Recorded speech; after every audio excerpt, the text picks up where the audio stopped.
opening slide in history. I worked really hard on this. Okay. Here we go. Badgers. All right. Before we get started, just want to say thank you, Zach. Zach actually said this in the chat a couple of weeks ago, and it reminded me. But want to say thank you to our subscribers. You're what make this program possible. And if you're not a subscriber, you can get seasonal and annual subscriptions. Members get 20% off. Today is actually the first day of our spring seasonal subscription. So if you were a winter subscriber and want to continue, make sure you get your spring subscription. And then a couple plugs. We have some courses coming up if you like stuff like Backyard Naturalist. We have our Winter Tree ID course starting next week, March 8th, by our forester Caitlin, and Tim will be doing tropical ecology, also starting next week, which is a 4-week course. And then, of course, our Brew City Birding Festival is coming up. Brew City Birding Festival is our week-long celebration of birds and bird migration. Will be taking place May 12th through the 19th with our Green Birding Challenge happening May 13th this year. But now for the good stuff. Badgers. Today we're going to be talking about the American badger, Texidia taxus. And I just love this photo. That was the best photo I found, I think. One of my favorites. The badgers are of this order Carnivora. We've talked about carnivora a little bit before.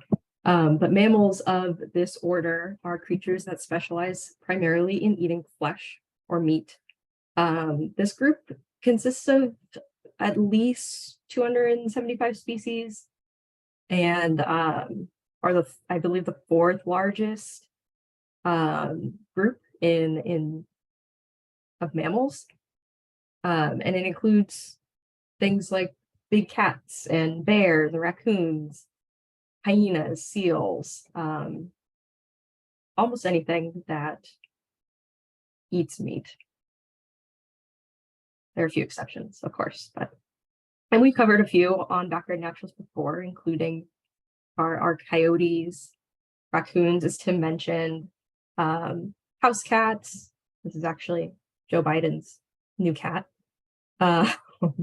And of course, our fan favorite, Fat Bear 747 from Fat Bear Week, where we talked about brown bears.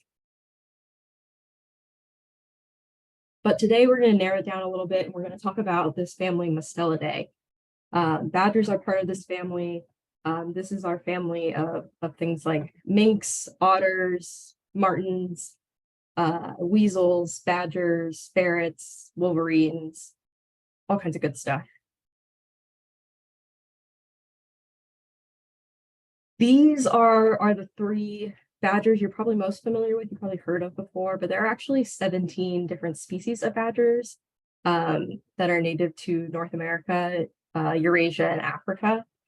Of course, today we'll focus on the American badger.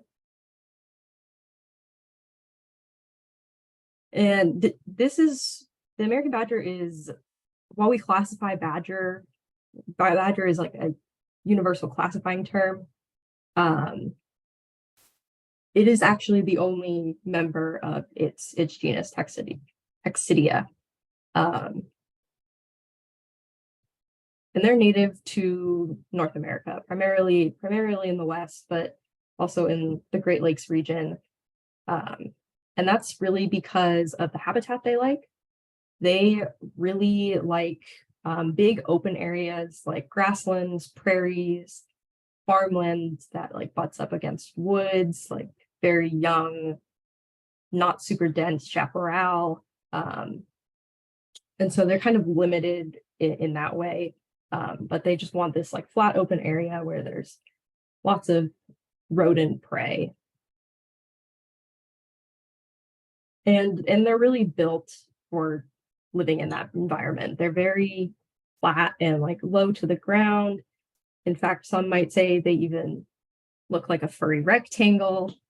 They have these long claws, and I'll play the video of badger digging, that are really perfect for doing what they do. They're fossorial, meaning they really like to hang out underground. They catch most of their prey underground.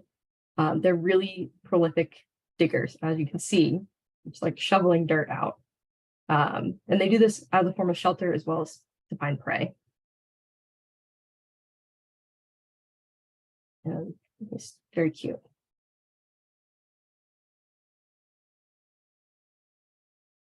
They typically use like previously dug out holes that are made by like smaller rodents, reptiles like turtles and tortoises and other mammals, and just like redistribute the dirt to better suit their needs. They'll dig an extensive network of tunnels. These are called sets, with multiple chambers. The best example I could find of like an actual like illustrated underground one is this one. These are these are specifically European badgers, which are much more social than our American badgers. So their sets are usually just them. They're very solitary, but might typically include like a family group, a small family group, if a female is caring for young. And it's been found that many other species use abandoned badger burrows, including all types of birds, but really like rodents, rabbits, mice, snakes, all kinds of things. So in a way, they're kind of like ecosystem engineers. They're not always the first ones to dig the hole, but they definitely expand it. And many animals make use of it once they've moved on. Which kind of brings us to their prey. Like a lot of carnivores, badgers are actually omnivorous. They prey on a lot of other animals, but they also like things like corn and mushrooms. But they'll eat your typical rodents, moles, rabbits, burrowing owls, sometimes skunks, and they also like snakes, including rattlesnakes. They typically hunt alone. Like I said, they're very solitary, unless a female's caring for young. But occasionally, when it comes to prey, they might pair up. And if you've seen my backyard naturalist on wildlife crossings or animal friends, then this might be familiar.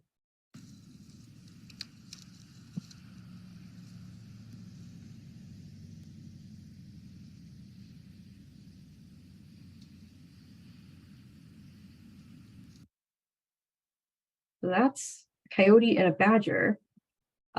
Occasionally, we'll see coyotes and badgers pair up to hunt. It's because they're much more successful together than when doing it alone. They don't really share like a catch that results from a hunt.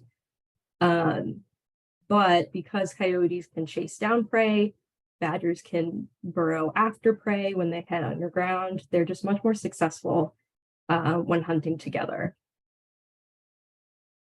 Of course, this relationship isn't obligate by any means. They don't need each other. It's nice when they pair up. I wouldn't necessarily call them friends, although that video was very cute and seems like they were friends. But coyotes are known to prey on badgers and vice versa, though that's pretty rare. Badgers are really, really fierce creatures, and they're very formidable opponents to most large carnivores, making them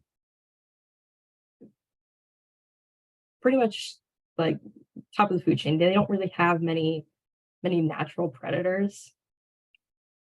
We can see that in this next video clip, which is a mountain lion interacting with a badger.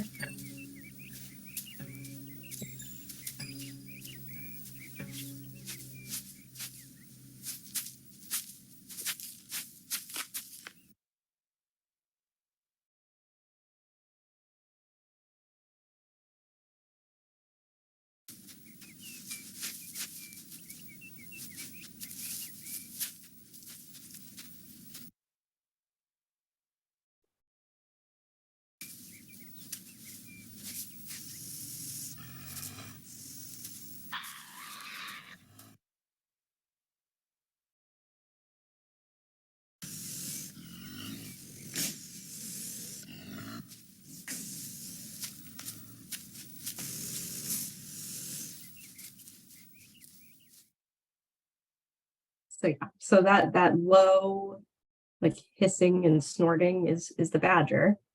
And clearly the mountain lion is very curious, but the badger's pretty fierce and aggressive. And so the mountain lion backs off, not going to mess with it.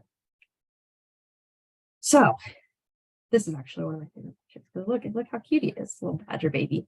For now, we talked a bit about badgers' lifestyles and personalities. Let's take a look at why they're important in Wisconsin. Wisconsin is known as the badger state. Badgers, the American badger is actually the state animal. Became the state animal in 1957, and badgers are kind of everywhere in the state, no matter where you go. Badger brewing, badger beer, badger trucking, and auto group, and of course Bucky the badger. I even looked into badger balm, which is not from Wisconsin. It's actually a New Hampshire company, but seems like it might be related. But Wisconsin is actually named the Badger State because of its history with lead mining. With lead mining, they built these intricate mines underground that look very similar to badger sets, and miners themselves spent a lot of time underground, days underground, which led to a lot of them being nicknamed badgers in Wisconsin, kind of adopting that label, and calling themselves the Badger State, though not many people see the badgers are in the state. I wouldn't say they're abundant, and not a lot of people see them. But now badgers as an animal are a very important part of Wisconsin history. And I mean, at least they're super cute.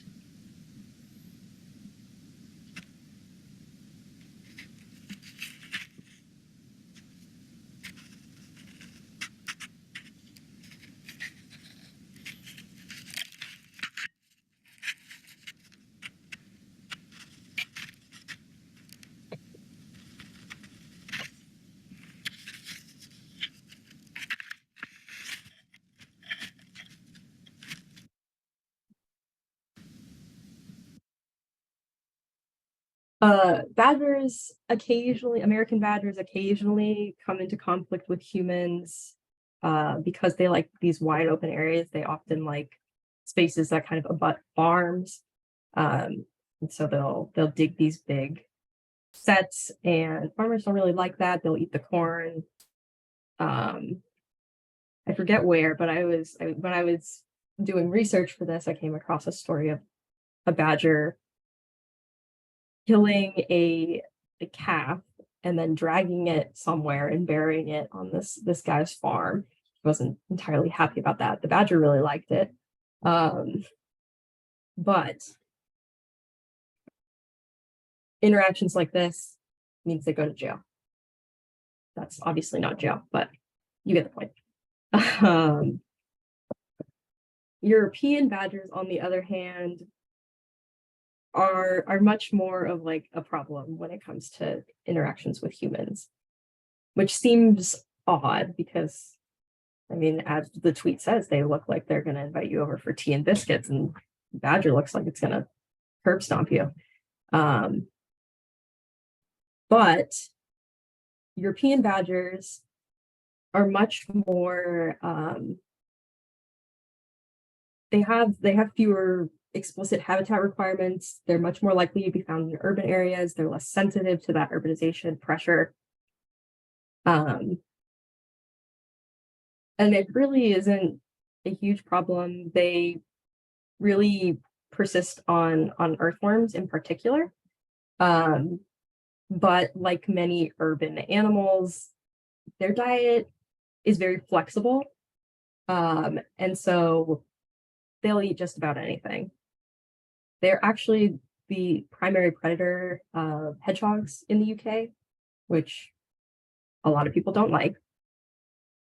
But they're much more social animals. So in a given area, you'll get huge gatherings of badger families, just like tearing up your garden, looking for earthworms, sniffing around, which is cute. But they've been implicated in transmission of bovine tuberculosis, which means a lot of farmers in the UK do not like them being there.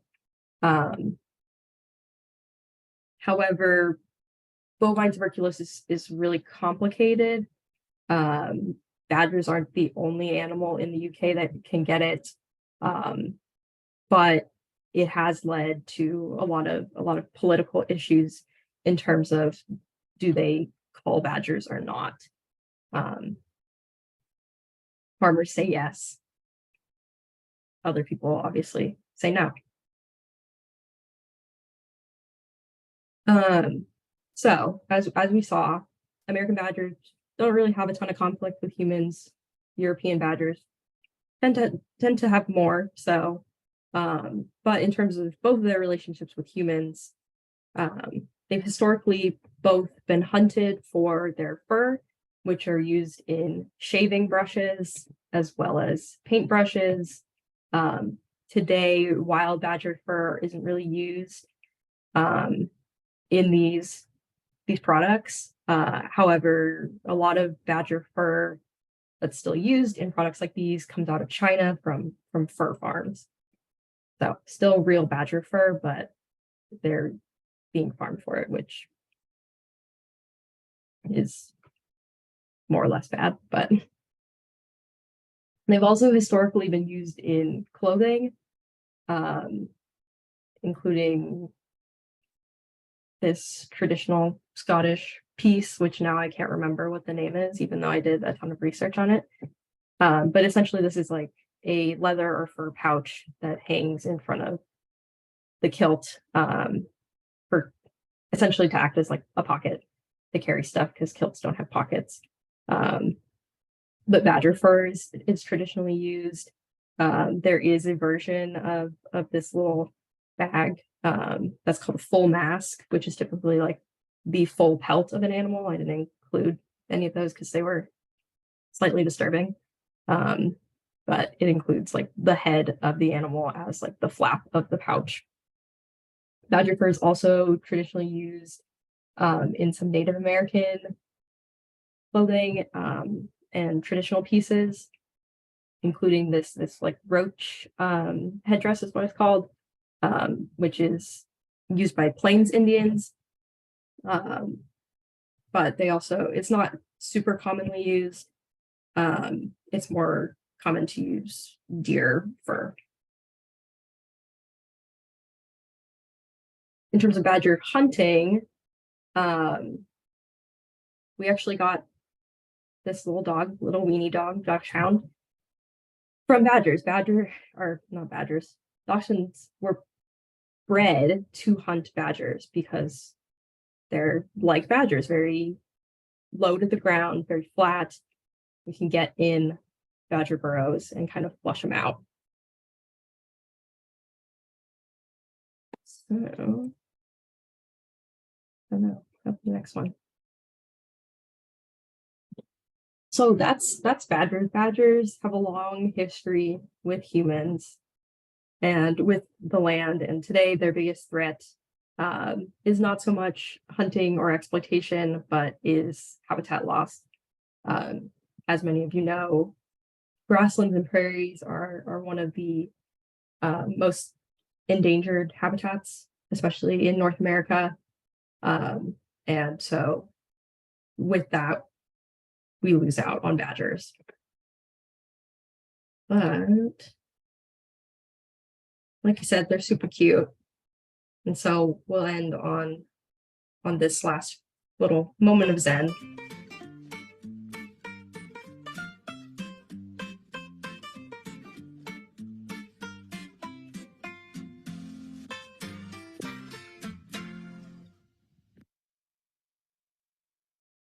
All right. Oh, I mean, we can watch it again. It's cute.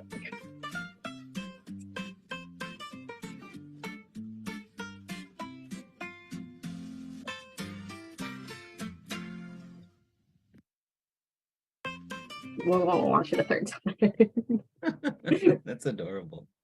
But that's it. I couldn't find as many cute videos of badgers as Tim did of porcupines, but people don't really keep them as pets because they like to bite people. So Amanda, when I was talking to you about this, whenever it was